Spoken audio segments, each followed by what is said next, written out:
नमस्कार प्यारे विद्यार्थियों, एक बार फिर हम लाइव जुड़ चुके हैं और आज की क्लास हमारी सूर्य तप वाले टॉपिक को ही हम आगे पढ़ेंगे। सूर्य तप का नेक्स्ट पार्ट जो होता है वो आपके सामने दिखाई दे रहा है, तापमान। सूर्य तप और तापमान में डिफरेंस हमने पहले दिन पढ़ा था। सूर्य तप क्या है? सूर्य से जो विकिरण आती है, सूर्य से जो विकिरण आती है उसका नाम होता है सूर्य तप।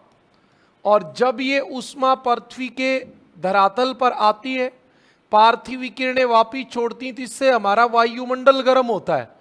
और इस वायुमंडल के गर्म होने के, इस वायुमंडल की गर्मी को हम क्या कहते हैं? तापमान। वायुमंडल की गर्मी को हम क्या कहते हैं? तापमान। यानी तापमान से हमें पता चलता है कि कोई वस्तु कितनी गर्म है या कोई वस्तु कितनी ठंडी है। और सूर्य तप जो होता है वो इनकमिंग सोलर रेडिएशन होता है, सूर्य से आने वाली तरंगें होती हैं। तो आज का हमारा जो टॉपिक है वो है तापमान। तो आप देखिए तापमान में क्या क्या खास बात है। ओके, सबसे पहले आप देखिए तापमान कहते किसे हैं या तापमान मापा कहां से जाता है। ओके, तो पहली बात यह है कि तापमान किसी वस्तु के गर्म या ठंडा होने का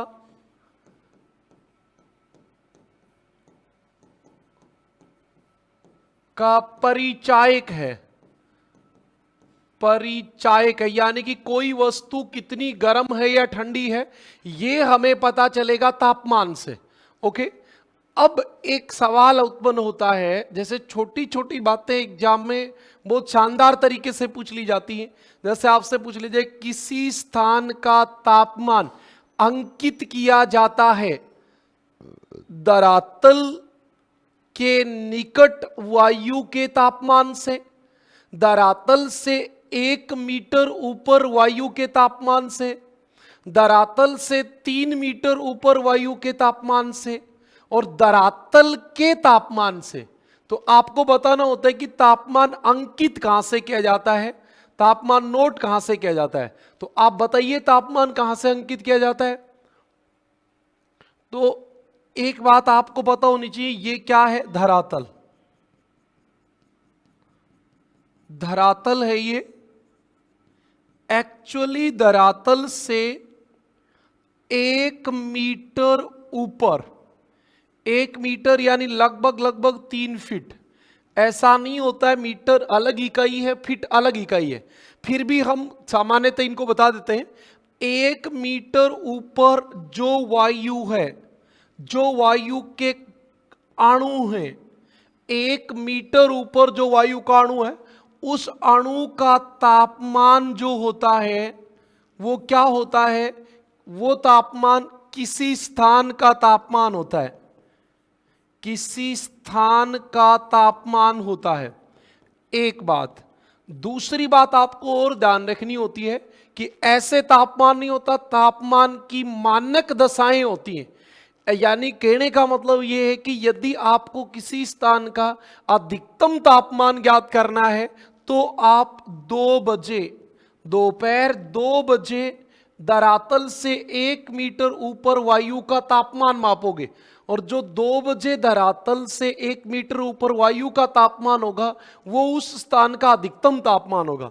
और मान लो आपको न्यूनतम तापमान ज्ञात करना है तो आप 4 बजे से 5 बजे के बीच कोई भी टाइम जो आपकी इच्छा रहे, क्योंकि इस समय ज्यादा फर्क नहीं पड़ता, उस समय जब आप वायु का तापमान मापोगे तो वो आपका न्यूनतम तापमान होगा। बात समझ में आई क्या? ठीक है, ये तापमान होता है, ये बात ध्यान रखें आप। तो अगली बात क्या थी? किसी स्थान पर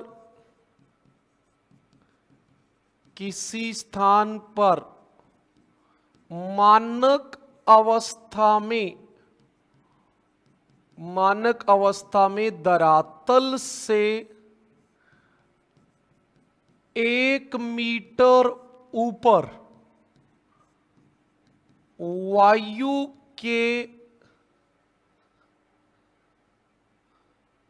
वायु की गर्मी, ऐसे कर लेते हैं, तापमान शब्द उपयोग न करके, 1 मीटर ऊपर वायु की गर्मी को उस स्थान का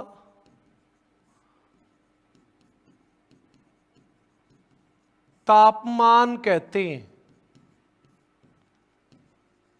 उस स्थान का तापमान कहते हैं।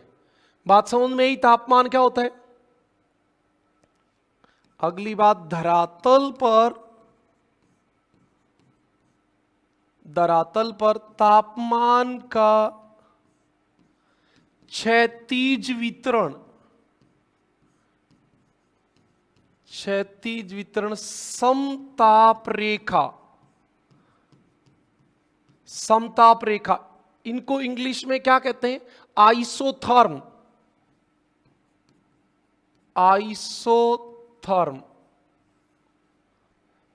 धरातल पर तापमान का क्षैतिज वितरण, समताप रेखा, आइसोथर्म द्वारा दर्शाया जाता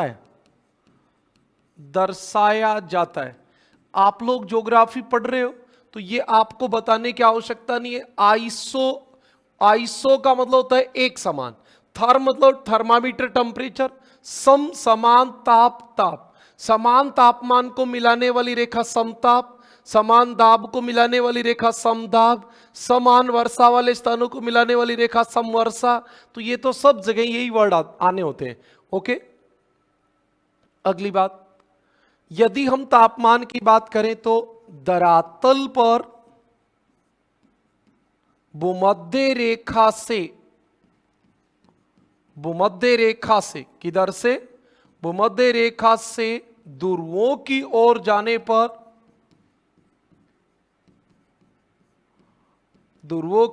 जाने पर तापमान क्या करता है भी, घटता है, तापमान घटता है। ओके, ये बात ध्यान रखें। इससे आगे प्रति अक्षांश 0.5 डिग्री सेल्सियस औसतन तापमान कम होता है। औसतन तापमान घटता है, यानी कि आप एक अक्षांश जाओगे तो आपका लगभग आधा डिग्री सेल्सियस तापमान कम हो जाएगा। ये इंपॉर्टेंट बात है। अब इसके अकॉर्डिंग देखें तो क्या होना चाहिए कि यदि मान लो 0 डिग्री पे तापमान 40 डिग्री या 45 डिग्री है तो ध्रुवों पे जाके 0 डिग्री होगा। लेकिन एक्चुअली क्या होता है, 0 डिग्री पे तापमान पे 45 नहीं होता, यहां तापमान 30 डिग्री होता है। सर्वाधिक तापमान जो होता है, सर्वाधिक तापमान आपको पता भी होगा, सर्वाधिक तापमान जो होता है वो कहां होता है, वो 20 डिग्री उत्तरी अक्षांश पे होता है। सर्वाधिक तापमान कहां होता है, 20 डिग्री उत्तरी अक्षांश पे। इसलिए 20 डिग्री उत्तरी अक्षांश को तापीय भूमध्य रेखा भी कहते हैं। क्या कहते हैं, तापीय भूमध्य रेखा।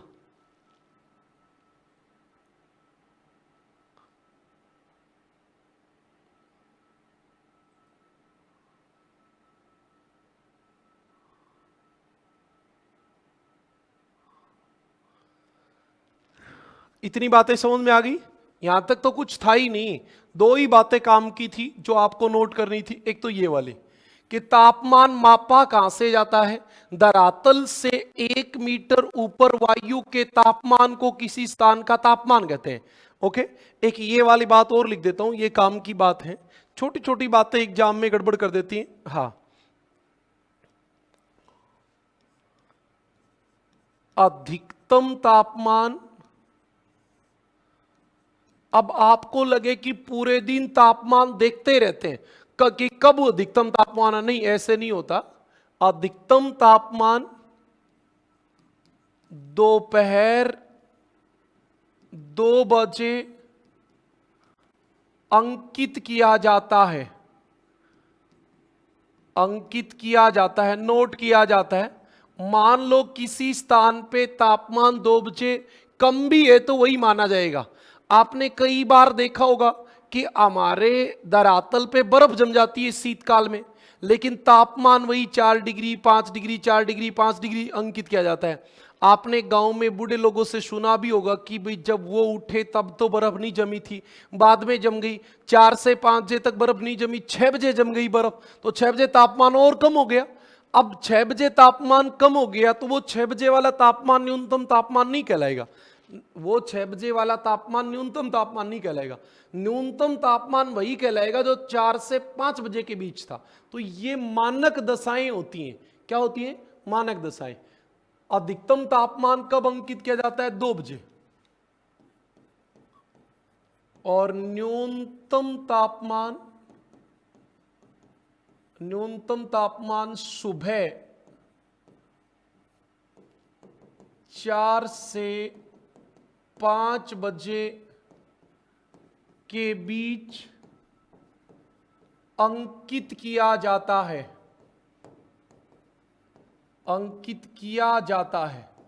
सुबह 4 से 5 बजे के बीच में आपका तापमान अंकित किया जाता है, कम वाला।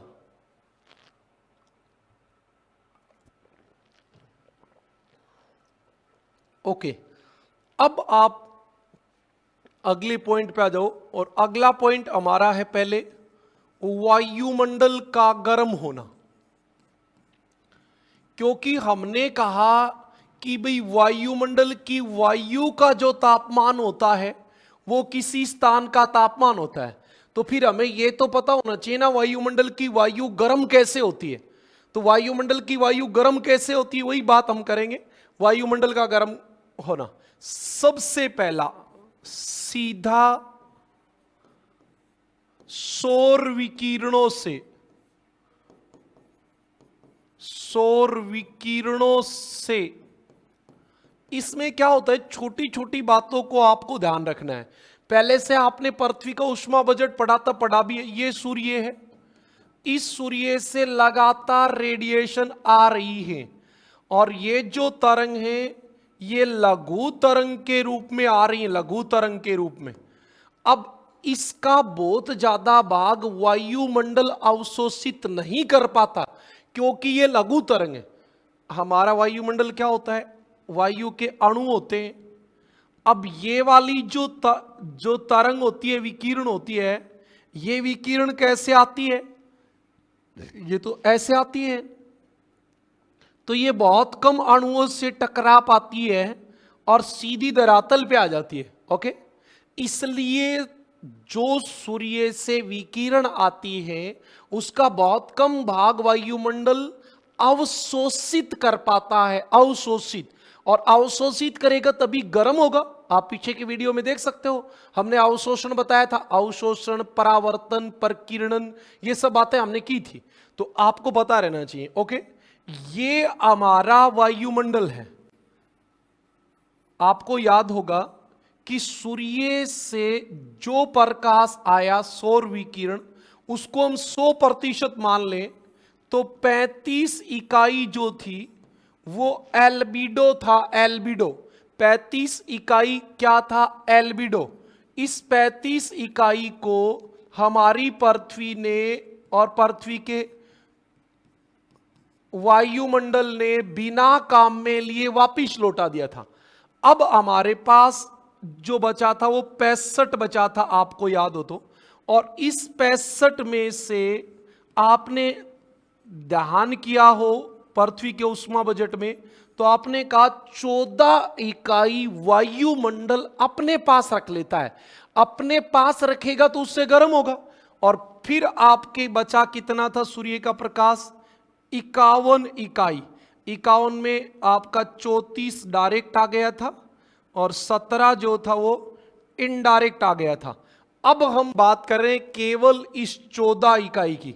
तो आपको याद रहना चाहिए कि सूर्य से जब सौर विकिरण आ रही थी तो 14 इकाई को वायुमंडल ने अपने पास रख लिया था। और वो जो अपने पास रखा था उसको क्या करेगा? वायुमंडल गर्म होगा, तो उससे वायुमंडल गर्म होता है। अब ये बात सबको पता चल गई, बहुत आसान बात है सर, ये तो हम अपने आप भी कर लेते।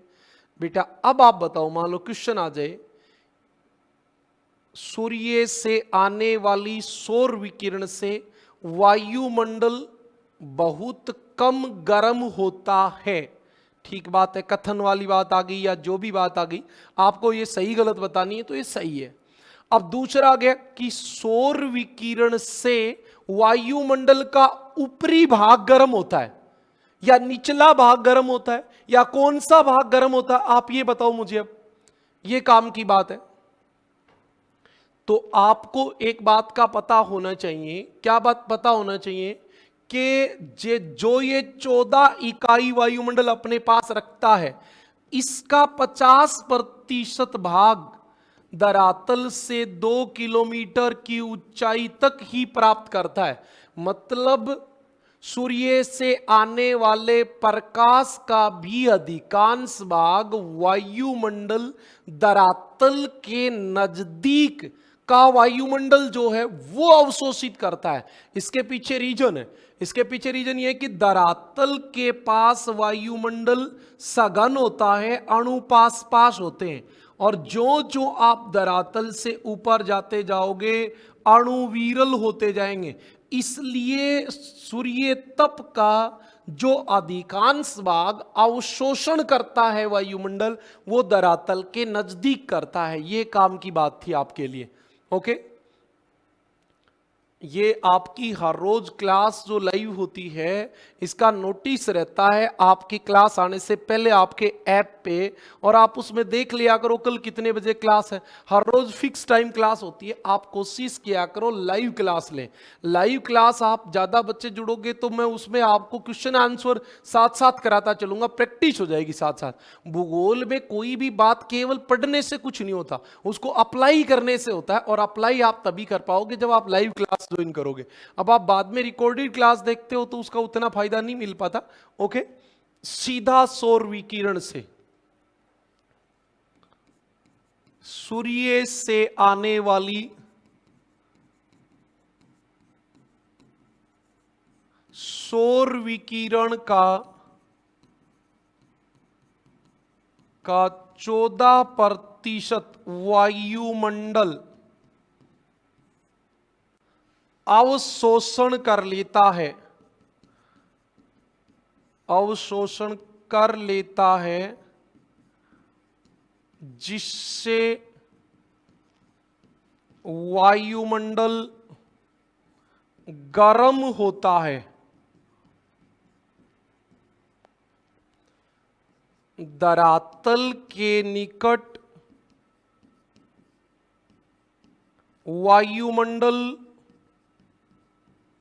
सघन होता है। सघन का मतलब होता है अणु पास पास होते हैं। अतः सौर विकिरण का अवशोषण, सौर विकिरण का अवशोषण भी धरातल के निकट, धरातल के निकट वाला वायुमंडल अधिक करता है। अतः सौर विकिरण से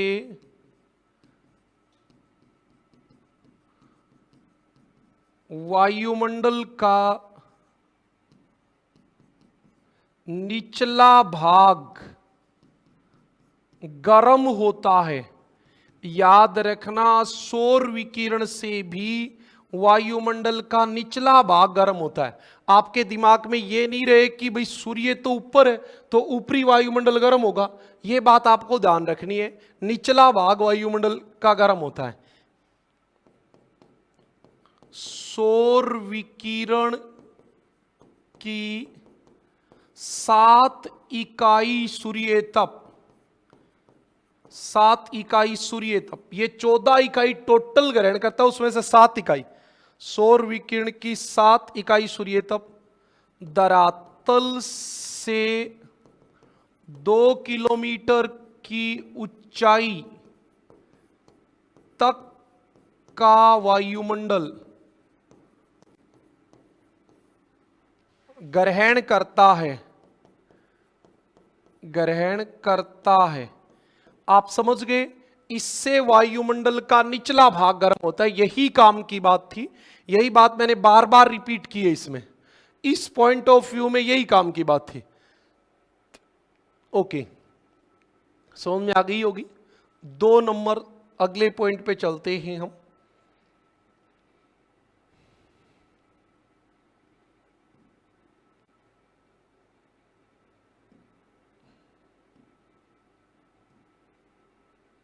दो नंबर, संचालन। संचालन होता है कंडक्शन। क्या होता है भी संचालन? कंडक्शन होता है, कंडक्शन। इसको आप और भी कोई वर्ड यूज करो तो परिचालन भी कर सकते हो, परिचालन। अब देखो ये परिचालन और संचालन होता क्या है, सबसे पहले इस बात को समझे। ये एक वस्तु है ए, ये एक वस्तु है बी,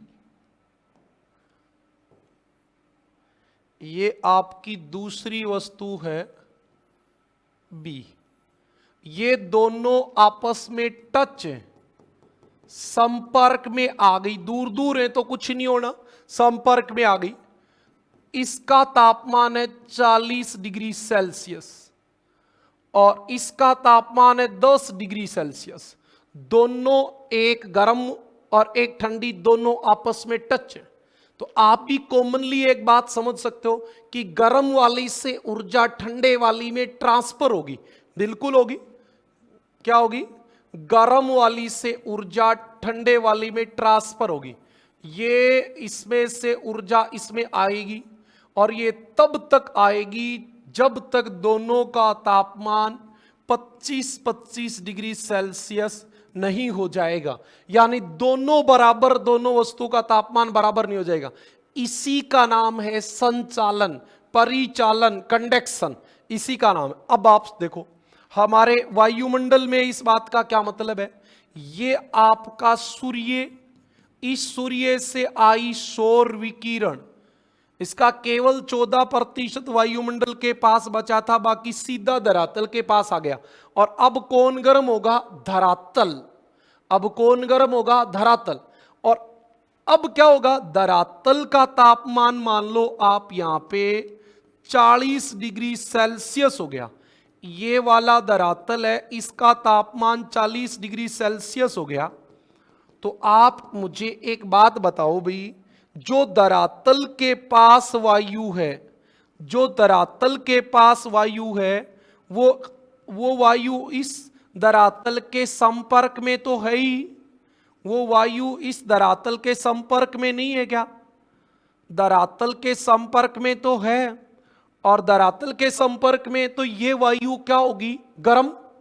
ये वायु क्या होगी? गर्म। तो धरातल के संपर्क में आकर जो वायु गर्म होती है उसका नाम है संचालन। क्या नाम है? संचालन। इस विधि से भी वायुमंडल का केवल निचला भाग गर्म होगा। ओके, बड़ी काम की बात सुनना। वायु ऊष्मा की न्यून चालक होती है, पुअर कंडक्शन होती है। हवा में ज्यादा ऊर्जा का प्रवाह होता नहीं है, हवा में वायु ऊर्जा का ज्यादा प्रवाह नहीं होता, इसलिए यह प्रक्रिया ज्यादा प्रभावी नहीं होती है। लेकिन आपको इतना बात याद रहनी चाहिए कि वायुमंडल का निचला भाग जो है वो कौन सी विधि से गर्म होता है? वो आपका संचालन से गर्म होता है। ओके, बात समझ में आ गई? लिख दूं अभी ये बातें। जब दो विभिन्न तापमान वाली वस्तुएं आपस में संपर्क में आती हैं, आपस में संपर्क में आती हैं, तो अधिक तापमान वाली वस्तु से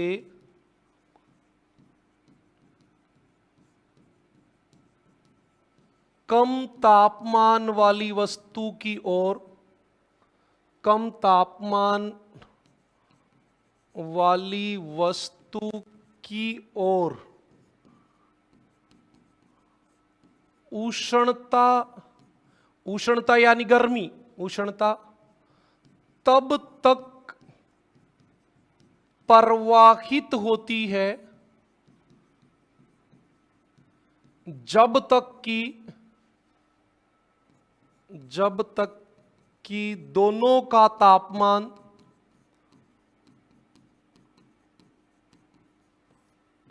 समान ना हो जाए। यह प्रक्रिया संचालन कहलाती है।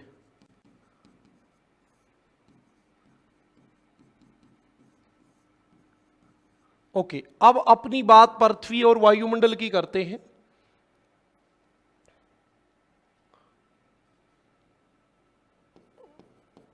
सौर विकिरण से धरातल गर्म होता है जब इस गर्म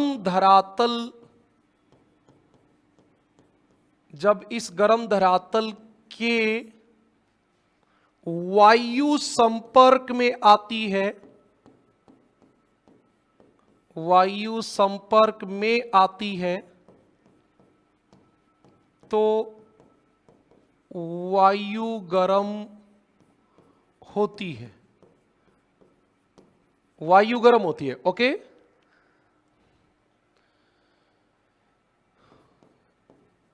इस प्रक्रिया से वायुमंडल का निचला भाग गर्म होता है।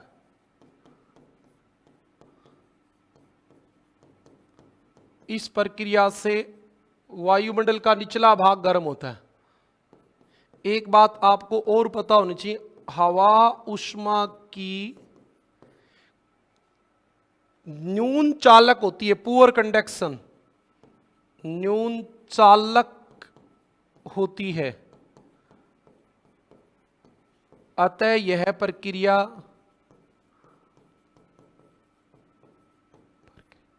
ज्यादा प्रभावी नहीं होती है,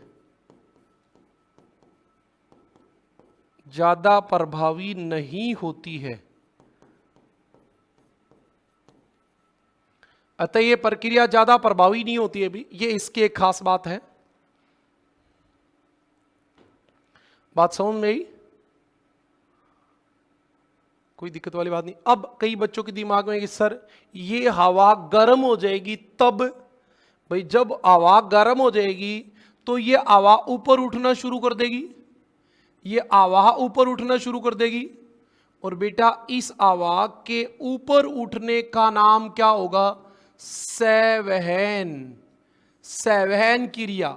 तो ये तो अगली क्रिया होगी, ये अगली क्रिया होगी जो संपर्क में आने से गर्म हुई, उसका नाम है संचालन। संवहन जो है वो अलग प्रक्रिया होगी, ये तीसरे नंबर की, चौथे नंबर की प्रक्रिया हो जाएगी। ओके, बात समझ में आ गई? ठीक है भाई। संचालन, जो बच्चे लाइव जुड़े हैं बेटा एक बार कमेंट करें, आप लोग इतनी बातें समझ में आ गई क्या आपको?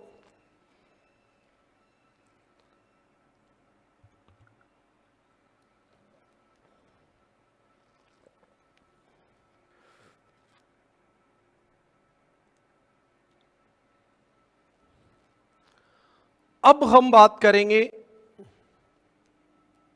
अगली बात हम किसकी करेंगे? पार्थिव विकिरण की। पार्थिव विकिरण बहुत आसान सी बात है। इसमें एक कॉन्सेप्ट जो समझने वाला है उसको आप समझ लें। उसको क्या समझ लें? सूर्य से जो प्रकाश आता है उससे आपका वायुमंडल गर्म नहीं होता है। सूर्य से जो प्रकाश आता है उससे वायुमंडल बहुत कम गर्म होता है या गर्म नहीं होता है। दोनों शब्द हम उपयोग कर सकते हैं, क्योंकि बहुत कम मात्रा में गर्म होता है इसलिए हम नहीं कह सकते। एक बात तो आपको यह पता होना चाहिए कि वायुमंडल जो होता है वो धरातल के पास सघन होता है, जो जो आप ऊपर जाओगे विरल होता जाएगा। इतनी बात समझ में आ गई। दूसरी बात आपको समझ में ये आनी चाहिए कि सूर्य से जो विकिरण आती है वो लघु तरंग के रूप में आती है। वो एकदम ऐसे बहुत स्पीड से आती है, लघु तरंग के रूप में आती है। आप देखिए कितने अणुओं से टकराई, 1 2 3 और 4 अणुओं से टकराई और धरातल के पास पहुंच गई। यह भी आप ध्यान रखोगे कि ये ज्यादा जो टकराई वो वायुमंडल के निचले भागों में टकराई, तो इससे वायुमंडल का निचला भाग गर्म हुआ और केवल इसका 14% वायुमंडल अवशोषण कर पाता है। यह बात हमने पहले ही पॉइंट में पढ़ दी। अब कौन गर्म होगा? धरातल। और धरातल गर्म होने के बाद धरातल क्या छोड़ेगा? पार्थिव तरंग। धरातल क्या छोड़ेगा? पार्थिव तरंग। और पार्थिव तरंग क्या होंगी? दीर्घ तरंग। ये आपकी पार्थिव तरंग होती है। और पार्थिव तरंग जो होती है वो कौन सी तरंग होती है? दीर्घ तरंग। और आपको एक बात का पता होना चाहिए कि दीर्घ तरंग का 90% वायुमंडल अवशोषण कर लेता है, क्योंकि आप देख रहे हो ये ऐसे चलता है और ये हर अणु से टकराता हुआ चलता है। और इसीलिए धरातल के पास तापमान ज्यादा होता है और धरातल से ऊपर जाने पर तापमान कम होता है। जबकि वायुमंडल तो सूर्य से गर्म हो रहा है, आपका कहने का मतलब, तो फिर ऊपर तापमान ज्यादा होना चाहिए। लेकिन एक्चुअली वायुमंडल सूर्य से आने वाले प्रकाश से गर्म नहीं होता, पृथ्वी द्वारा छोड़ी गई पार्थिव तरंगों से गर्म होता है। इसीलिए पृथ्वी के धरातल के निकट तापमान ज्यादा होता है और ऊपर तापमान क्या होता है? कम होता है। बातें समझ में आई? बस इतनी बात थी। कॉन्सेप्ट केवल यही था, ये वाला, कि जो ऊपर से आ रही है वो लघु तरंग है। वो ऐसे करती तो है लेकिन बहुत छोटी करती है, तो वो किसी अणु से टकरा नहीं पाती। और पृथ्वी जो छोड़ती है वो दीर्घ तरंग होती है, वो हर अणु को टकराती हुई चलती है, इसलिए वो वायुमंडल को गर्म करती है। यही बात इसमें काम की थी, जो आपको समझ में आ गई होगी।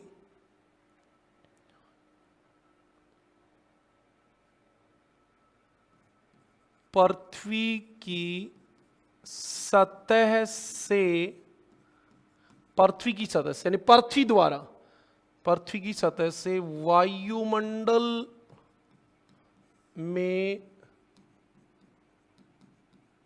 होने वाली विकिरण को, पृथ्वी की सतह से वायुमंडल में होने वाली विकिरण को पार्थिव विकिरण कहते हैं। क्या कहते हैं भाई? पार्थिव विकिरण कहते हैं। सही बात है, क्या कहते हैं? पार्थिव विकिरण। पृथ्वी अपना विकिरण, आप लोग कमेंट वेंट लिखते रहा करो, मैं आपकी स्क्रीन को इसीलिए देखता रहता हूं कि आपको कोई समस्या रहे वो आप लिखोगे, मैं उसकी बात बताऊंगा। लेकिन आप लिखने में पता नहीं कहाँ शर्माते रहते हो। कई बच्चों के दिमाग में तो ये रहता है कि इंग्लिश में लिखेंगे, कोई स्पेलिंग गलत लिखी जाएगी तो कमेंट ठीक नहीं रहेगा। ऐसा कुछ नहीं होता बेटा, जैसे आप मैसेज में लिखते हो वैसे लिख दो और बातें मेरे तक आ जाएं, बस इतना ही है। आप अपनी बात व्यक्त करो। पृथ्वी अपनी विकिरण दीर्घ तरंग के रूप में करती है। दीर्घ तरंग के रूप में करती, यही तो काम है, जिसका अधिकांश भाग, इसमें एक काम की बात लिखूंगा उसको ध्यान से लिखना, जिसका अधिकांश भाग, जिसका अधिकांश भाग वायुमंडल में उपस्थित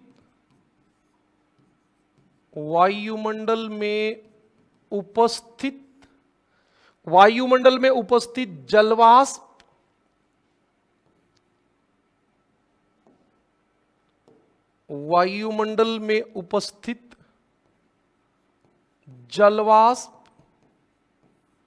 CO2 व ओजोन ग्रहण कर लेते हैं।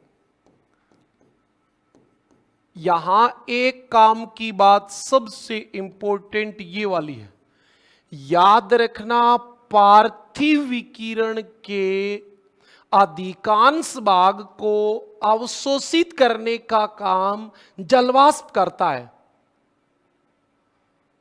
सर ये कोई बात हुई तो फिर सामान्य सी बात है बेटा। एक सवाल पूछा जाता है एग्जाम में, मरुस्थलों में रात्रि का तापमान अत्यंत न्यून होता है, क्यों? बताओ क्या कारण है?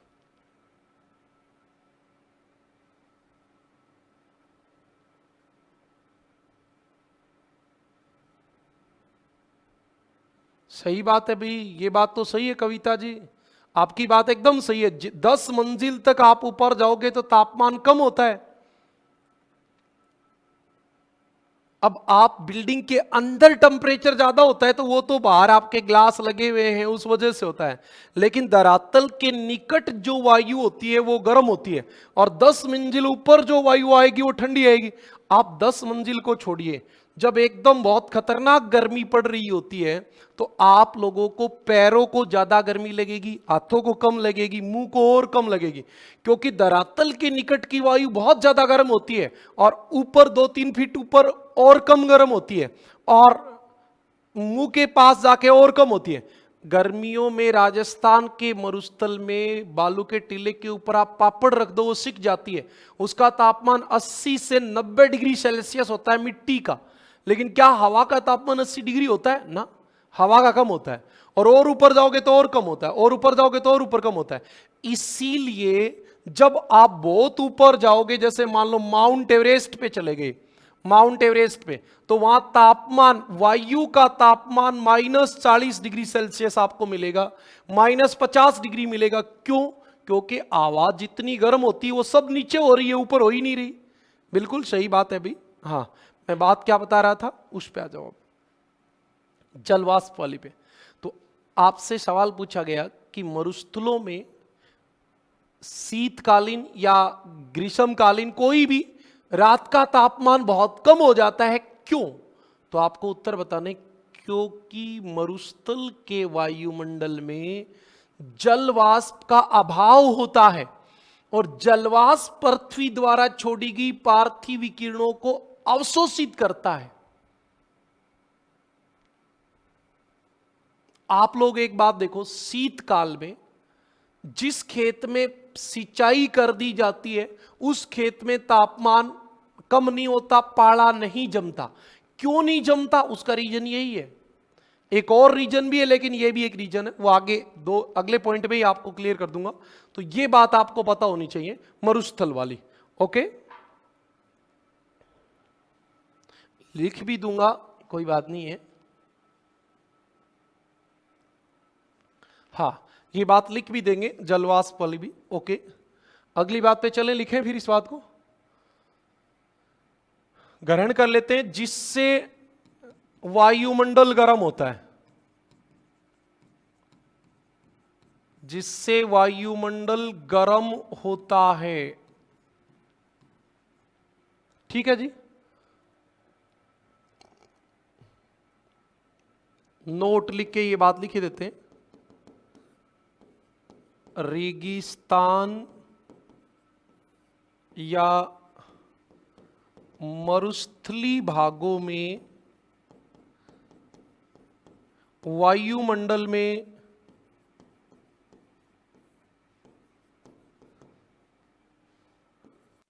जल वाष्प की कमी होती है,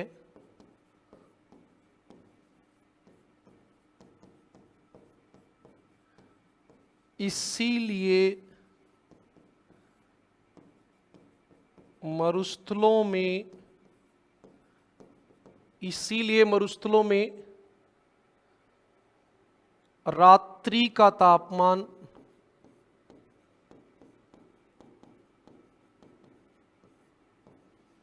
अत्यधिक नीचे चला जाता है, नीचे, या आप तापमान अत्यंत न्यून होता है। ओके भी।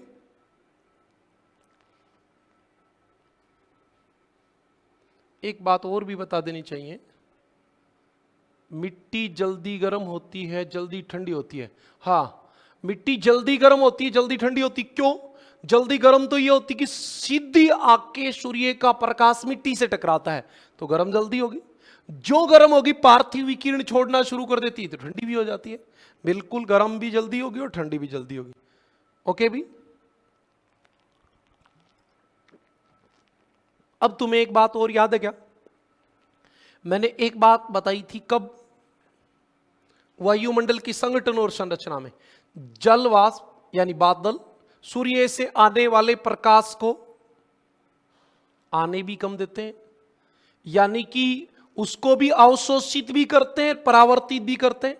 और जब पृथ्वी पार्थिव विकिरण छोड़ती है तो उसको जाने भी नहीं देते। यानी कि जलवाष्प ने तो पृथ्वी को ज्यादा गर्म होने देते हैं और ने ज्यादा ठंडा होने देते हैं। इसलिए जलवाष्प को या बादल को पृथ्वी की कंबल कहते हैं। एक बात।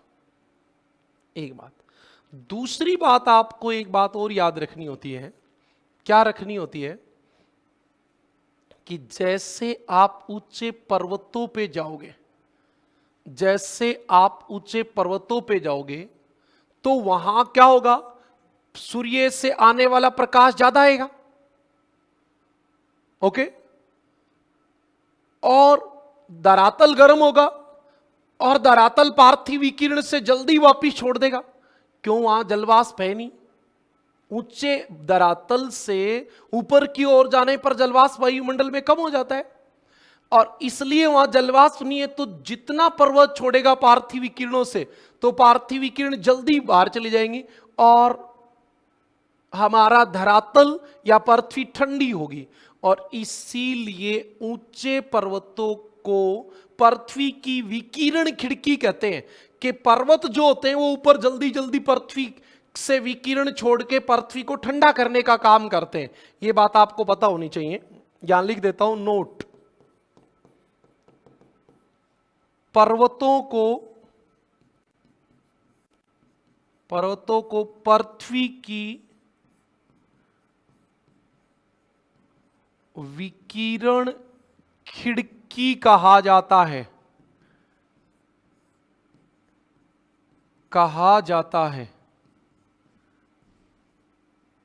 विकिरण खिड़की कहा जाता है। यह बात आपको याद रहनी चाहिए। क्या कहा जाता है? विकिरण खिड़की। एक बात और भी आपको रहनी चाहिए, इसी में लिख देता हूं। वो होती है पूर्ण कृष्णिका। कृष्णिका का मतलब काला। इसको ब्लैक बॉडी भी कह सकते हो आप। Black body.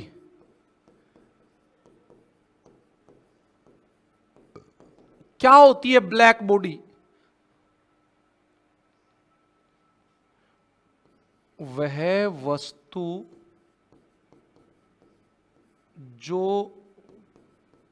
जो किसी भी तापमान पर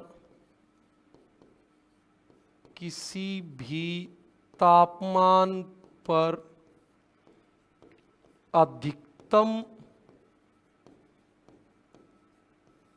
वह वस्तु जो किसी भी तापमान पर अधिकतम ऊर्जा का विकिरण करती है। भाई कितना भी तापमान हो वापिस विकिरण छोड़ती रहती है। जैसे बर्फ या हिम या बर्फ अपने पास कुछ नहीं रखती, जो भी आता है उसको वापिस कर देती है, और इसीलिए उसका नाम होता है ब्लैक बॉडी, पूर्ण कृष्णिका। ये बात यहां तक समझ में आ गई?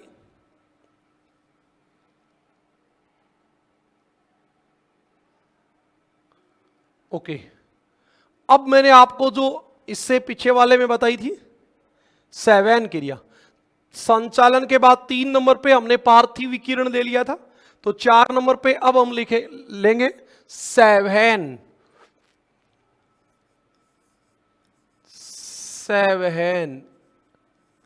इसमें सीधा सा एक सवाल है, और वो क्या है? ये धरातल है, धरातल, इसके पास जो वायु है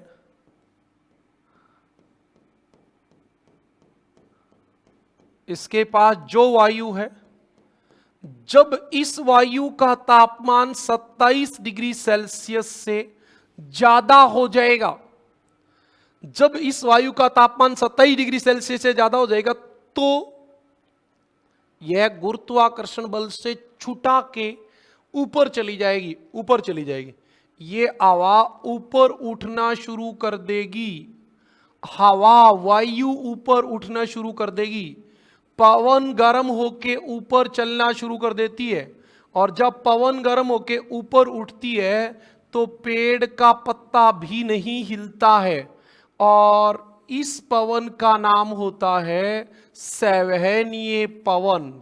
इसका नाम क्या होता है भी?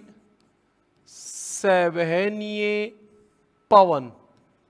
आपको याद है संचालन के द्वारा जो वायु धरातल के संपर्क में आई और उसका तापमान 27 डिग्री से ज्यादा हो गया, वो पवन गर्म होके ऊपर उठती है, और ये पवन जो जो ऊपर जाएगी, तो ये गर्म हवा है, ऊपर जाएगी तो ऊपर जाने पर फैलेगी दबाव कम होने से, और फैलने से ये ठंडी होगी।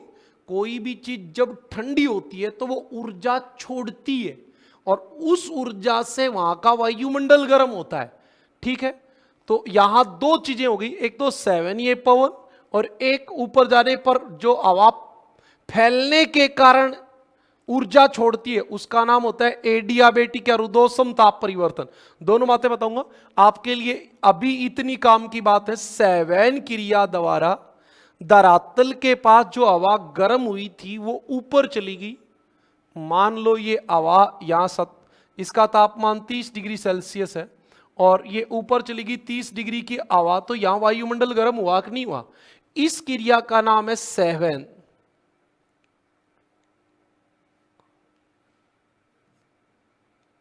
धरातल के संपर्क में आकर, धरातल के संपर्क में आकर, आकार नहीं भाई, आकर जब वायु गर्म हो जाती है तो वह ऊपर उठती है, जिसे संवहनीय पवन कहते हैं, जिसे संवहनीय पवन कहते हैं। इस प्रक्रिया से वायुमंडल का ऊपरी भाग गर्म होता है। अभी तक जो भी आप पढ़ते आ रहे थे उसमें आप यही पढ़ रहे थे, देखो आप पीछे, कि वायुमंडल का कौन सा भाग गर्म होता है ना? इसमें आपने कहा कि भी जिससे वायुमंडल गर्म होता है तो नीचे ही ज्यादा होगा, ऊपर जाओगे उतना कम होता जाएगा। इसमें आपने कहा कि भी इससे भी क्या होता है, वायुमंडल का निचला भाग गर्म होता है, और इसमें भी आपने कहा कि वायुमंडल का निचला भाग गर्म होता है। तो अभी इस वाली प्रक्रिया में वायुमंडल का ऊपरी भाग गर्म होता है, बाकी सब जगह वायुमंडल का निचला भाग गर्म हो रहा था। एक काम की बात। अच्छा भाई एक बात और बताओ, ये तापमान का लंबवत क्या हो गया, संचलन हो गया कि नीचे से तापमान ऊपर चला गया, गर्मी ऊपर चली गई। और मान लो कोई गर्म हवा है, यहां तापमान है 20 डिग्री, यहां तापमान है 40 डिग्री, और यहां वाली हवा यहां आ जाए तो तापमान तो ये भी लेके जा ही रही है, इसका क्या नाम होगा?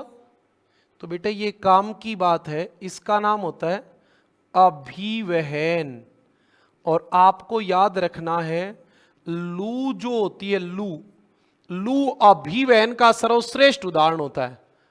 एडवेक्शन कहते हैं इसको इंग्लिश में, एडवेक्शन। लिख दूं ये भी नोट, वायु के क्षैतिज संचलन से होने वाला ताप का स्थानांतरण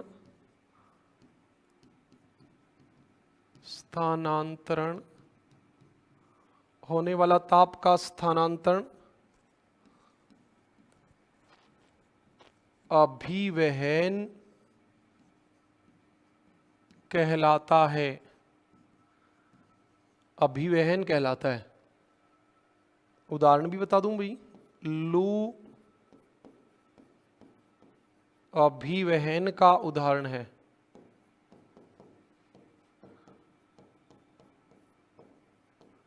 ये तो क्लियर हो गई, कोई समस्या वाली बात ही नहीं थी। अब आप अगली बात पे आ जाओ, 4 नंबर के बाद 5 नंबर। 5 नंबर आ गया वाष्पीकरण एवं द्रवण या संघनन द्वारा। अब थोड़ा सा आप एक बात को समझोगे, इसमें 2 ही पॉइंट समझने वाले हैं, समझ में आए तो बात पूरी समझ में आ जाएगी। ये आपके पास 1 ग्राम पानी है, 1 ग्राम पानी है। ये 1 ग्राम पानी जब इसको 607 कैलोरी ऊष्मा, जब इसको 607 कैलोरी ऊष्मा मिल जाएगी, जब इसको 607 कैलोरी ऊष्मा मिल जाएगी, इस 607 कैलोरी ऊष्मा को ये अपने अंदर ले लेगा, तब ये पानी बन जाएगा जलवाष्प। क्या बन जाएगा? जलवाष्प। और ये इस 607 कैलोरी ऊष्मा को अपने साथ लेके ऊपर जाएगा। ये जो 607 कैलोरी ऊष्मा है, इसका नाम होता है गुप्त ऊष्मा। क्या नाम होता है? गुप्त ऊष्मा। ये उस पानी के अंदर रहती है, और जब ये भाप ऊपर जाके और पानी की बूंद बन जाती है, ये आपकी बन गई पानी की बूंद। इस पानी की बूंद बनने का नाम क्या है? चाहे तो आप इसको नाम दे दो द्रवण, चाहे आप इसको नाम दे दो संघनन। और जैसे ही ये पानी की बूंद बनी, इसमें से आपकी 607 कैलोरी ऊष्मा कहां आ गई? वायुमंडल में। 1 ग्राम पानी तब भाप बना था जब उसके पास 607 कैलोरी ऊष्मा आई थी। ऊपर गया, ठंडा हुआ, पानी की बूंद बना, वापिस पानी बना, तब ये 607 कैलोरी ऊष्मा वायुमंडल में छोड़ देगा। और जब तक वो 607 कैलोरी ऊष्मा इसके अंदर थी, तब तक उसका नाम था जलवाष्प की गुप्त ऊष्मा। जैसे वायुमंडल में आएगी, तो वो किसको गर्म करेगी? वायुमंडल को। बताओ बात समझ में आई कि नहीं आई?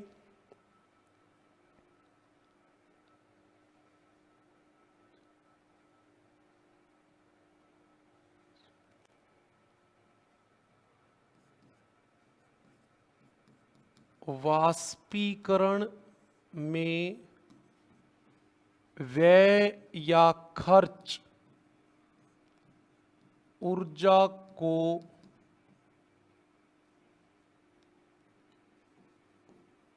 गुप्त ऊष्मा कहते हैं। वाष्पीकरण में व्यय या खर्च ऊर्जा को गुप्त ऊष्मा कहते हैं। जब संघनन द्वारा यह जलवाष्प जल में बदलता है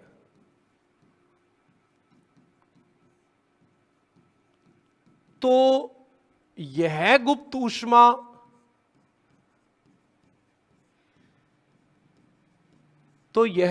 ऊष्मा वायुमंडल में चली जाती है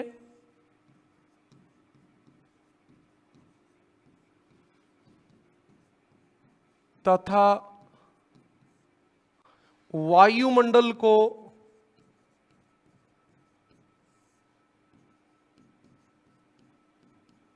गर्म करती है।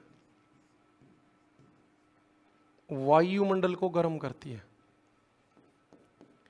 1 ग्राम जल को जलवाष्प में बदलने के लिए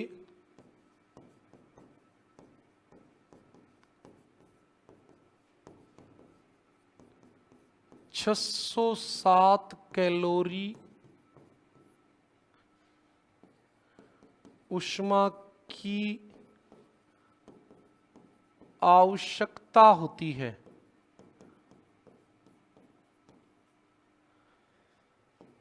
अतः जब जल वाष्प से 1 ग्राम पानी बनता है तो वह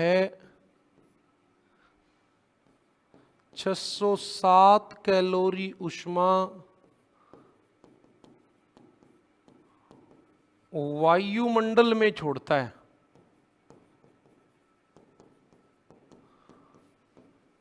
जिससे वायुमंडल गर्म होता है। जिससे वायुमंडल गर्म होता है। बताओ इसमें क्या सोचने की बात है? क्या नहीं समझ में आता? आसान सी बात है। बताओ समझ में आ गई क्या बात यहां तक की? शाबाश, बताइए।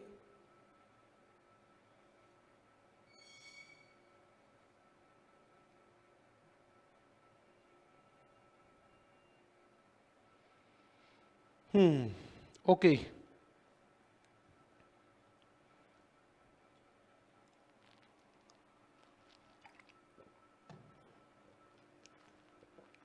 ये जो बच्चे लाइव होते हैं, आपको अपने ऐप पे केवल आपके ही कमेंट दिखाई देते हैं, सार्वजनिक रूप से केवल मुझे दिखाई देते हैं। तो आप अपना कमेंट जो भी करेंगे वो केवल मुझे दिखाई देगा, बाकी बच्चों को दिखाई नहीं देता। तो आपसे जो भी सवाल पूछना होता है, छोटा बड़ा कोई भी प्रकार का, वो आप पूछ सकते हैं। बेझिझक आप पूछिए, कोई शर्माने की आवश्यकता होती नहीं है इसमें। ये बात कंप्लीट हो गई। एक विधि और है, उसका नाम है एडियाबेटिक विधि। एडियाबेटिक, इसी को कहते हैं रुद्धोष्म ताप परिवर्तन। एडियाबेटिक ताप परिवर्तन विधि। एक बात सुनेंगे आप, बड़े आराम से, मुझे कोई जल्दबाजी नहीं रहती, मैं हर काम बड़े आराम से करना पसंद करता हूं। तो आप लोगों को जब बात नहीं समझ में आए तो कमेंट करके बताएं। जैसे ये हवा है, इसका तापमान है 40 डिग्री सेल्सियस और ये वायु है शुष्क। ओके, एक बार फिर देखें आप, ये धरातल है, ये वायु है, इसका तापमान है 40 डिग्री सेल्सियस और ये शुष्क वायु। एक ये वायु है, इसका तापमान भी 40 डिग्री सेल्सियस है और ये भी शुष्क वायु। अब देखो, ये दोनों वायु ऊपर उठेंगी, ये वायु ऊपर उठी, आपकी वायु ऊपर उठी 3 किलोमीटर। जैसे ये 3 किलोमीटर ऊपर उठेगी, इसका क्या हो जाएगा, आयतन बढ़ जाएगा, फैल जाएगी, आयतन बढ़ जाएगा। और आयतन बढ़ने से, फैलने से ये ठंडी होगी। और आपको पता रहना चाहिए कि 3 किलोमीटर ऊपर जाने पर इसका तापमान बचेगा 10 डिग्री सेल्सियस। कितना बचेगा? 10 डिग्री सेल्सियस। यानी कि 10 डिग्री सेल्सियस पर किलोमीटर की दर से टेम्परेचर जो था वो कम हो गया। ये वायु है 40 डिग्री की, ये भी आपकी ऊपर उठी 3 किलोमीटर। 3 किलोमीटर। एक बात आप हमने गलत लिख रखी है, दोनों में ही हमने शुष्क लिख दिया। दोनों शुष्क लिखने से क्या फायदा हुआ? इसको लिखते हैं आर्द्र। आर्द्र का मतलब यह है कि इसके अंदर जल वाष्प की गुप्त ऊष्मा है। 607 कैलोरी, हर 1 ग्राम पानी 607 कैलोरी ऊष्मा लेके बैठा है। और यह हवा आपकी ऊपर उठी 3 किलोमीटर। अब टेम्परेचर तो साहब इसका भी घटना चाहिए था, लेकिन इसका टेम्परेचर घटेगा 6 डिग्री सेल्सियस पर किलोमीटर और इसका तापमान 6 या 18 डिग्री घटेगा। कितना घटेगा? 18। और यहां कितना बच जाएगा? 22 डिग्री सेल्सियस। 3 किलोमीटर में 6 या 18 घट गया, 18 और 22 40 डिग्री। क्यों? क्योंकि जब ये यहां थी तो तब इसमें बादल बने थे और बारिश हुई थी, क्योंकि ये आर्द्र वायु है। और जब ये बारिश हुई थी तो 1 ग्राम पानी 607 कैलोरी ऊष्मा वापिस छोड़ रहा था और उससे टेम्परेचर जो था वो बढ़ गया। इसलिए आर्द्र वायु का तापमान घटने की दर जो होती है वो 6 डिग्री सेल्सियस होती है। अच्छा, एक बात और बताओ, ये आपकी कोई वायु है, इसका तापमान है 30 डिग्री सेल्सियस और ये आपकी 2 किलोमीटर नीचे उतर आई। तो जैसे ये नीचे उतरेगी, दबाव बढ़ने से सिकुड़ेगी और इसका टेम्परेचर यहां हो जाएगा 50 डिग्री सेल्सियस।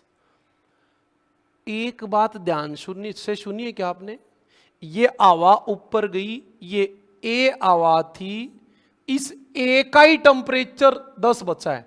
ये बी हवा थी, इस बी का ही टेम्परेचर 22 डिग्री हुआ है। ये सी हवा थी, इस सी का ही टेम्परेचर 50 डिग्री हुआ है। एक बात और होती है, और वो क्या होती है, यहां तापमान है 50 डिग्री सेल्सियस। ओके, तो 3 किलोमीटर ऊपर तापमान कितना होगा? तो 1 किलोमीटर ऊपर जाने पर टेम्परेचर कितना कम हो जाता है? 6.5 डिग्री सेल्सियस। 6.5 डिग्री सेल्सियस सामान्य ताप ह्रास दर, वो अलग बात है, ये अलग बात है। क्या अलग है? इसमें यही हवा ऊपर वाली नीचे आई है, यही हवा ऊपर गई है, और इसमें हम ऊपर गए, हवा नहीं गई। ये वायुमंडल के तापमान घटने की दर है और ये पवन के तापमान घटने की दर है। बात में फर्क है। अब यहां आपके 6 या 18 तो एक हो गया, 1.5 हो गया, तो 6 या 18 19, 19.5 डिग्री तापमान कम हो जाएगा। तो आप ये मान लो यहां तापमान होगा 30.5 डिग्री सेल्सियस। 30.5 degree Celsius.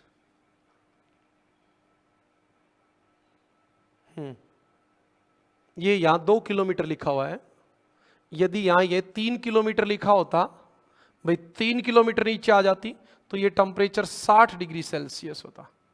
याद रखना, ये आपकी कुछ बातें थी एडियाबेटिक रुदोष्ण ताप परिवर्तन की। बताओ बातें समझ में आ गई क्या इतनी?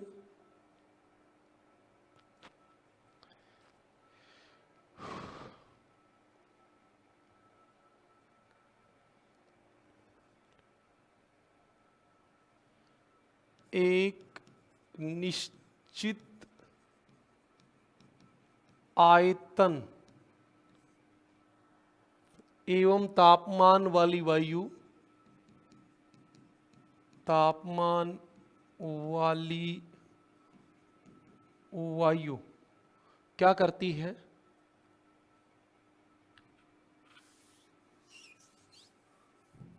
वाली वायु जब ऊपर उठती है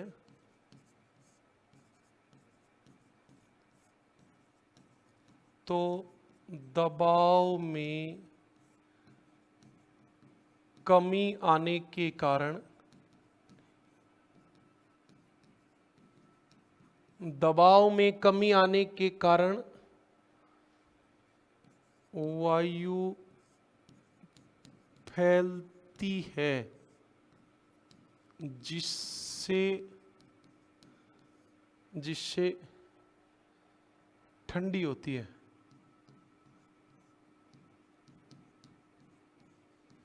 अतः तापमान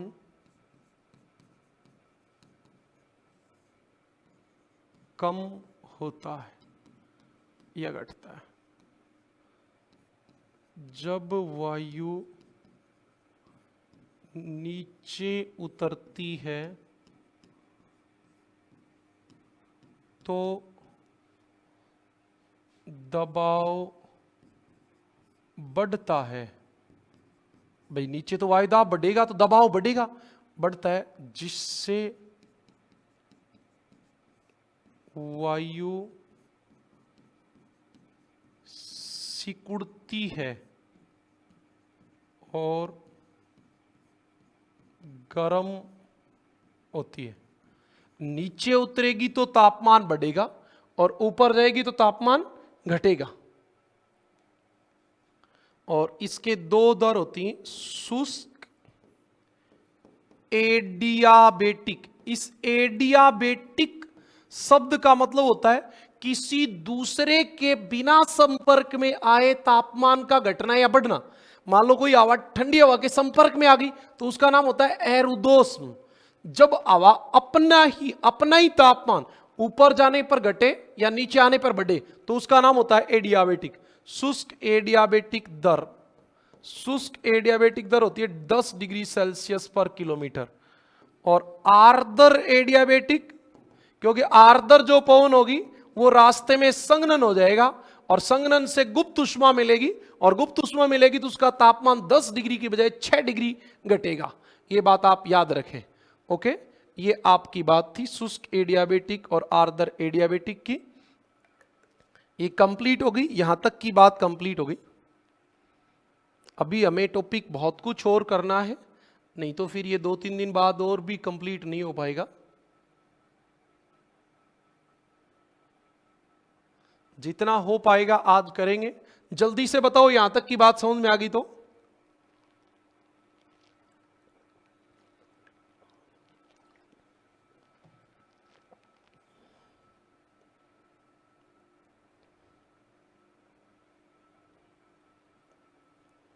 ये हमारा वायुमंडल का गर्म होना, वायुमंडल कैसे गर्म होता है, ये बात कंप्लीट हो गई।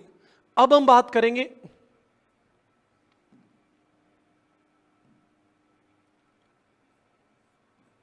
तापमान के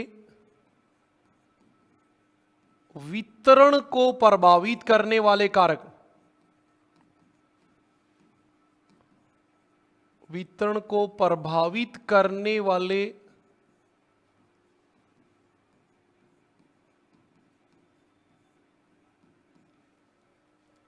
तापमान के वितरण को प्रभावित करने वाले कारक।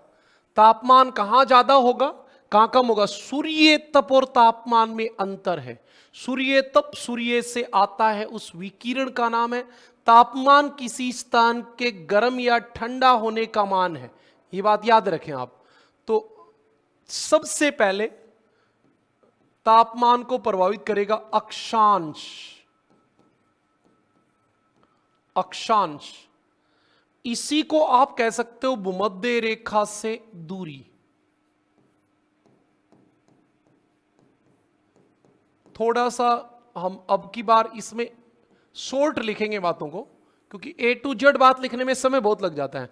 आप सीधा सीधा एक बात जानते हो, सामान्य दृष्टि से देखें तो विषुवत रेखा से ध्रुवों की ओर जाने पर तापमान घटेगा। क्यों? क्योंकि तापमान और सूर्य तप का सीधा संबंध होता है, और आपको पता है कि सूर्य विषुवत रेखा पे सीधा चमकेगा तो वहां तापमान ज्यादा होगा। सामान्य भाषा में हम कहें तो विषुवत रेखा पे तापमान 30 डिग्री सेल्सियस होता है और ध्रुवों पे तापमान 0 डिग्री सेल्सियस होता है। लेकिन यदि हम बात करें प्रति अक्षांश तापमान कितना कम होता है, प्रति अक्षांश, तो प्रति अक्षांश आपका तापमान कम होता है 0.5 डिग्री सेल्सियस, आधा। तो आप कहोगे सर 90 डिग्री अक्षांश में टेम्परेचर 30 डिग्री कम हुआ।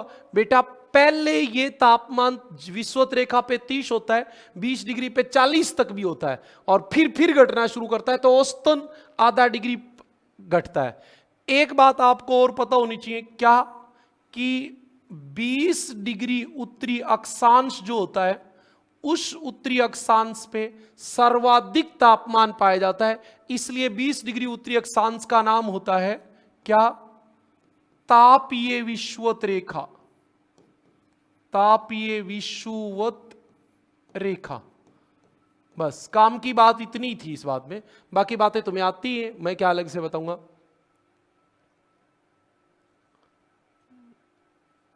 तापमान में सूर्य तप में भी बताता चला हूं मैं। हाँ,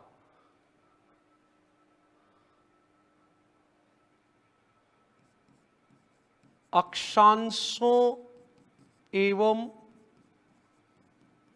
तापमान का सीधा संबंध होता है। सही बात है भी। सामान्यतः विषुवत रेखा पर तापमान 30 डिग्री सेल्सियस तथा ध्रुवों पर 0 डिग्री सेल्सियस होता है। प्रति अक्षांश 0.5 डिग्री सेल्सियस तापमान घटता है। पृथ्वी पर सर्वाधिक तापमान 20 डिग्री उत्तरी अक्षांश पर पाया जाता है। अतः 20 डिग्री उत्तरी अक्षांश को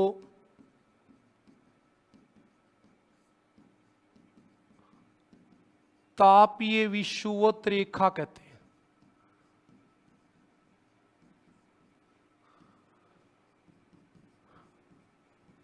तापीय विषुवत रेखा कहते हैं।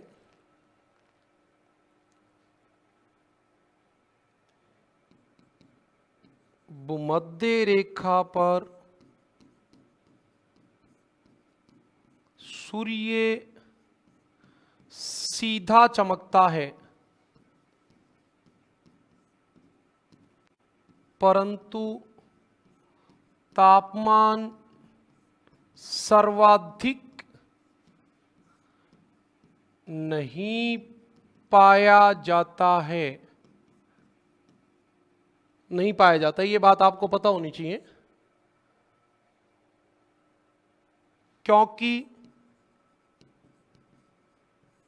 क्योंकि विषुवत रेखा पर आसमान में बादल होते हैं तथा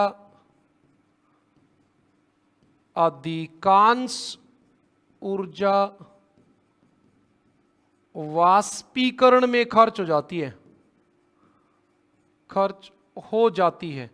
आपको पता होगा विषुवत रेखा का अधिकांश भाग समुद्री है, तो समुद्र पे जो ऊर्जा आएगी तो फिर वो किस में बदल जाएगी, फिर वाष्पीकरण में खर्च हो जाएगी, तो टेम्परेचर बढ़ेगा नहीं।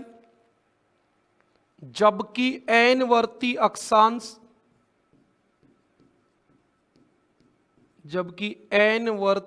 अक्षांश, इसका नाम एन वर्ती अक्षांश होता है करक और मकर रेखा के आसपास वाले भागों का। जबकि एन वर्ती आकाश में आकाश साफ रहता है तथा पवनों का अवतलन होता है। एक तो आकाश साफ रहता है, एक पवनों का अवतलन होता है। आपको पता रहना चाहिए, सही बात है। तो ये तो बातें समझा दी, कोई विशेष है नहीं। आपको याद रख लेना है कि सर्वाधिक तापमान जो होता है वो 20 डिग्री अक्षांश पे पाया जाता है, और इसका नाम तापीय विषुवत रेखा होता है।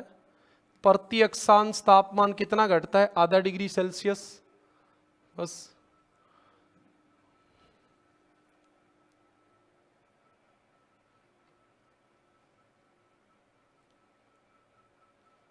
सर्वाधिक तापमान कहां है भी, चलो बता दो सर्वाधिक तापमान वाले स्थान भी। अल एजीजिया, इसमें टेम्परेचर नोट किया गया है 58 डिग्री सेल्सियस, और यह भी हमेशा 58 डिग्री नहीं होता है, ये सितंबर 1922 में अंकित किया गया था। ये है कहां, पूर्वी सहारा में, पूर्वी सहारा मरुस्थल में। कौन से देश में ये स्थान, तो लीबिया में। ये विश्व का सबसे ज्यादा तापमान है। और फिर आपको पता होना चाहिए एक मृत घाटी 57 डिग्री सेल्सियस तापमान नोट किया गया है यूएसए में। यह भी पश्चिमी यूएसए में मरुस्थल का भाग है। अच्छा, एक अवकथन कारण वाला क्वेश्चन यहां पे बन सकता है, तो उसके लिए आपको पता रहना चाहिए क्या, उसके लिए आपको पता रहना चाहिए ये वाली बात, भूमध्य रेखा या विषुवत रेखा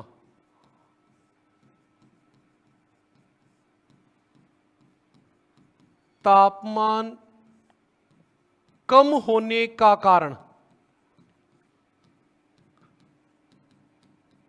भाई विषुवत रेखा पे सूर्य सीधा चमकता है फिर भी तापमान कम होता है, क्यों, ये इंपॉर्टेंट बात है। तो पहला कारण है भूमध्य रेखा पर अधिकांश भाग महासागरीय है, और आपको पता होगा महासागर में पानी में 20 मीटर तक सूर्य का प्रकाश जाता है, जबकि धरातल में 10 सेंटीमीटर तक जाता है। तो पानी जो होता है वो धीरे धीरे गर्म होता है, धीरे धीरे ठंडा होता है, तो तापमान ज्यादा नहीं होगा। बिल्कुल सही बात है। और महासागर पे सूर्य का प्रकाश आएगा, सूर्य तप आएगा, तो हवा गर्म नहीं होगी। अरे तापमान तो हवा का होता है, तापमान तो हवा का होता है, सूर्य से जो विकिरण आ रही वो तो सूर्य तप है। हाँ, लेकिन सूर्य तप भी ज्यादा प्राप्त नहीं होता। दूसरी बात, अधिकांश सूर्य तप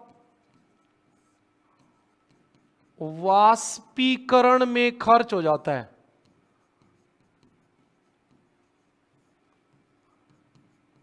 विषुवत रेखा पे सघन वन होते हैं और रोज बारिश होती है, धरातल में नमी होती है, जो सूर्य का प्रकाश आता है वो ज्यादातर जल को जलवाष्प में बदलने में ही खर्च हो जाता है, तो टेम्परेचर जो है वो ज्यादा बढ़ नहीं पाता है।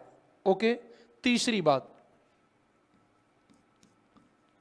आकाश में अत्यधिक मेघाच्छादन, भाई आसमान बादलों से घिरा रहता है, तो बादल तो आपको पता ही है क्या करेंगे, सूर्य से प्रकाश आएगा उसको वापिस भेज देंगे, धरातल पे आने ही नहीं देंगे, तो फिर तापमान ज्यादा कैसे होगा, नहीं हो पाएगा। एक 2 PM बाद प्रतिदिन वर्षा, आपको पता होगा विश्वोत्तरीय के क्षेत्रों में हर रोज बारिश होती है, तो साहब हर रोज बारिश होगी दोपहर 2 बजे बाद, तो तापमान ज्यादा नहीं बढ़ पाएगा। और एक स्थलीय भागों में सघन वन, आपको पता है जहां वन होते हैं वहां तापमान ज्यादा नहीं होता, ये आपके विश्वोत्तरीय के क्षेत्रों में तापमान कम होने के कारण है। अब एक सवाल और भी बन सकता है, एनवर्ती क्षेत्रों में तापमान अधिक होने का कारण,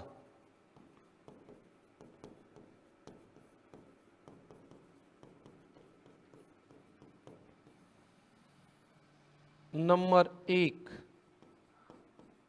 आकाश साफ, या आप कह सकते हो बादल रहित, एनवर्ती क्षेत्रों में बादल नहीं होते। 2 नंबर, पवन का अवतलन, पवन नीचे उतरती है, और आपको पता है पवन नीचे उतरेगी तो अभी अभी एडियाबेटिक ताप परिवर्तन में मैंने बताया था, 1 किलोमीटर नीचे आते ही टेम्परेचर क्या हो जाएगा, बढ़ जाएगा, 10 डिग्री सेल्सियस पर किलोमीटर की दर से तापमान बढ़ता है, हवा नीचे उतरेगी तो। अब हवा नीचे उतरेगी तो हवा गर्म होगी, और हवा का तापमान ही किसी स्थान का तापमान होता है। बिल्कुल सही बात है, ये आपकी पहली बात थी, कितनी समझ में आई वो आप बताओगे।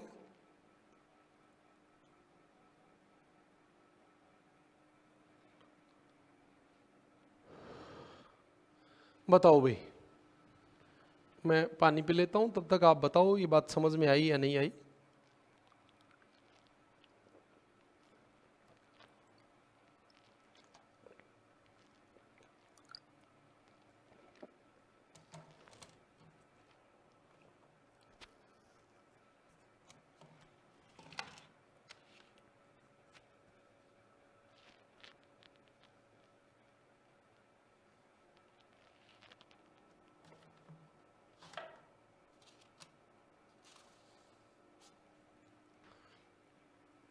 आ गई, ओके, चलो चलते हैं अगली बात पे। 2 नंबर हमारा होता है उनतुंगता,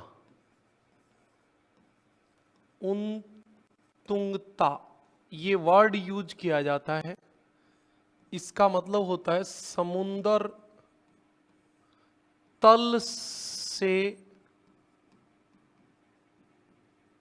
ऊंचाई, यानी कि ऊपर की ओर जाएंगे, इंग्लिश में इसको बोलते हैं एल्टीट्यूड, ALTITUDE, एल्टीट्यूड, इंग्लिश में यही वर्ड रहेगा, एल्टीट्यूड हिंदी में फिर भी बदल जाता है। अच्छा, अब इस बात को बताने की जरूरत कहाँ है मुझे, ये बताओ। अभी 2 मिनट पहले जब हम वायुमंडल का गर्म होना बता रहे थे, तो आपको बताया था सूर्य से प्रकाश आता है, पार्थिव विकिरण छोड़ती है, उससे वायुमंडल गर्म होता है, तो नीचे का भाग गर्म रहेगा और ऊपर का भाग क्या होगा, ठंडा।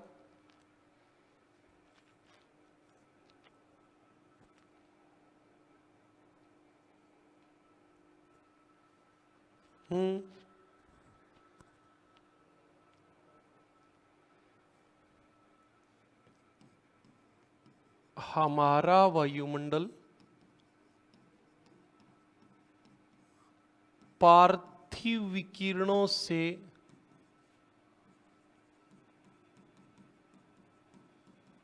गर्म होता है। अतः धरातल के नजदीक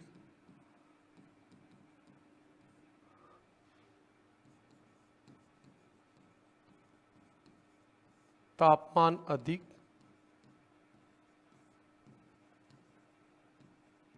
व ऊपर जाने पर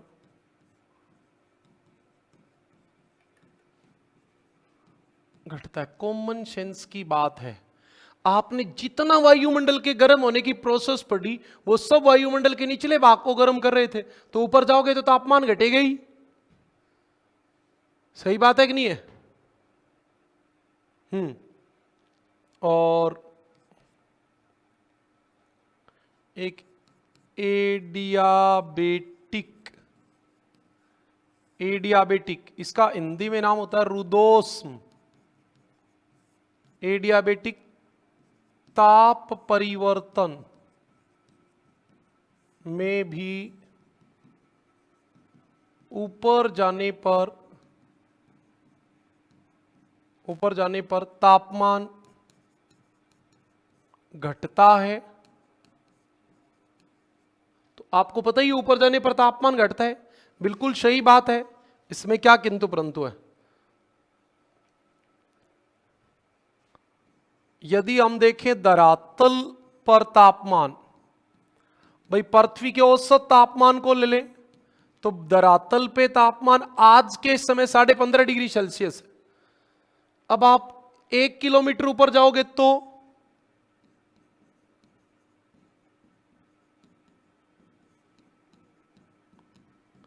8.7 डिग्री सेल्सियस बच जाएगा।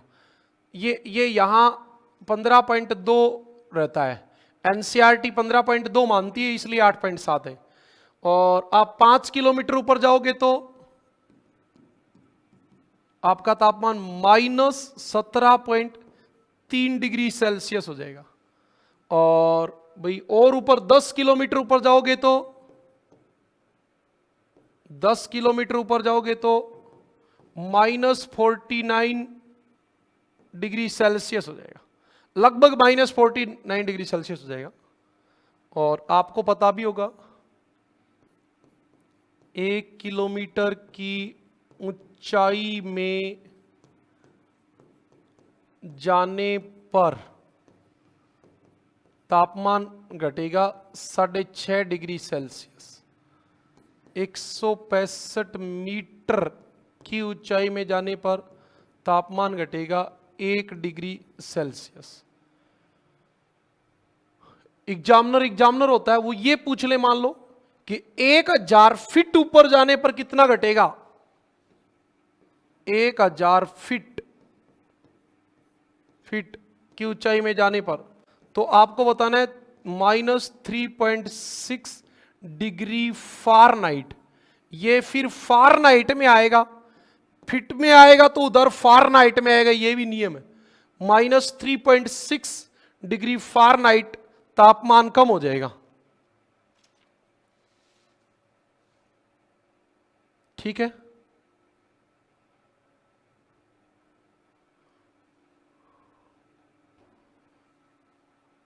इतनी बातें समझ में आ गई? बताओ भाई।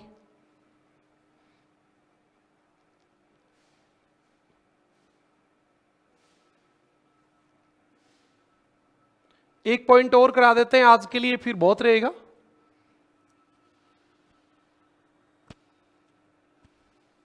चलो बताओ, और आज कितना और कराएं या बहुत है?